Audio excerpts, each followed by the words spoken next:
বন্ধুরা এখানে ভোলা মাছটাকে কেটে আগে থেকে নুন হলুদ মাখিয়ে দিয়েছি। আজকে ভোলা মাছের ঝাল হবে। এই ভোলা মাছটা ওজন ছিল প্রায় 2 কিলোর মতো। চলো রান্নাটা কিভাবে করি দেখো। বন্ধুরা দেখো, কড়াটা বসিয়ে দিয়েছি। কড়াটা গরম হয়ে গেলে এবার মাছগুলোকে ভেজে নেব।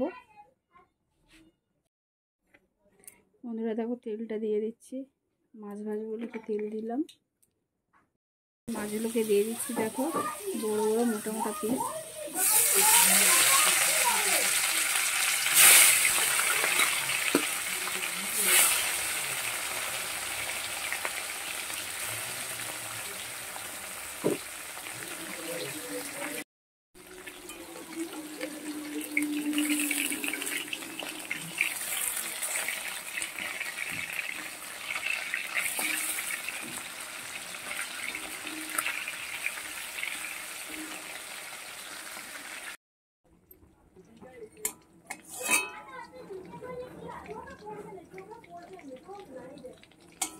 মাছ ভাজা হয়ে গেছে, আরও কিছু আছে। এইভাবে অন্য মাছগুলোকেও ভেজে নেব।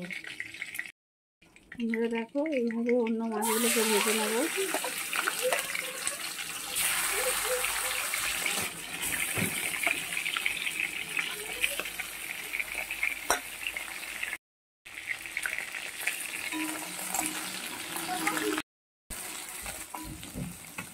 আমরা বাকি মাছগুলো ভেজে নিলাম। এবার আমি তেল ঝালটা বসাবো।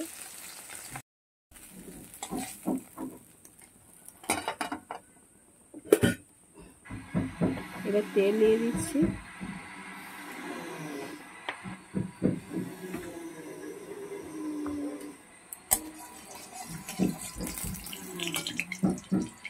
পেঁয়াজ কুচিয়ে রেখেছিলাম, সেটা দিয়ে দিচ্ছি। পেঁয়াজগুলোকে ভালো করে ভেজে নেব।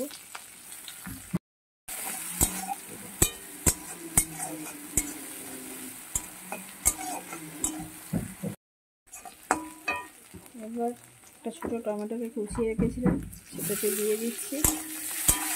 আবার ভালো করে ভাজবো। বন্ধুরা টমেটো আর পেঁয়াজটা ভালো করে ভাজা হয়ে গেছে। এবার আদা রসুন পেস্ট একসঙ্গে ব্লেন্ড করেছিলাম দিয়ে দিলাম। এখানে প্রায় আমি ছোটো চামচের 2 চামচ দিয়ে দিচ্ছি। ভালো করে ভাজবো। এবার আমি মশলাগুলোকে দিয়ে দিচ্ছি।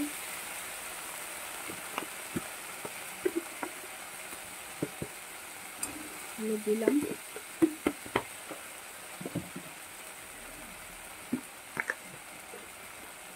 লঙ্কার গুঁড়ো দিলাম,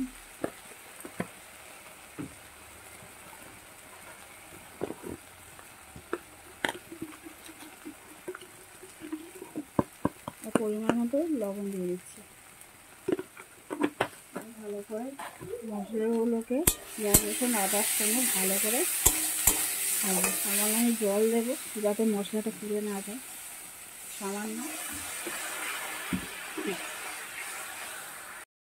কমপ্লিট হয়ে গেছে। দেখো তখনও জল দিয়ে দিচ্ছি।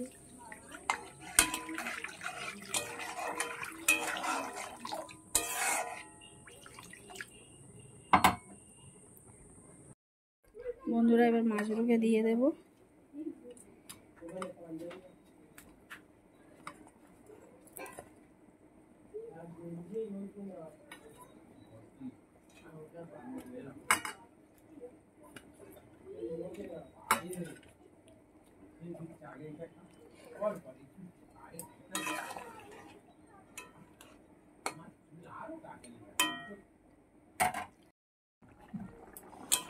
দেখো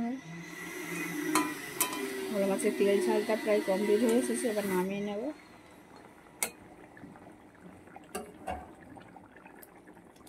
দেখো রান্নাটা আমার ভোলা মাছের তেল ঝালটা কমপ্লিট হয়ে গেছে।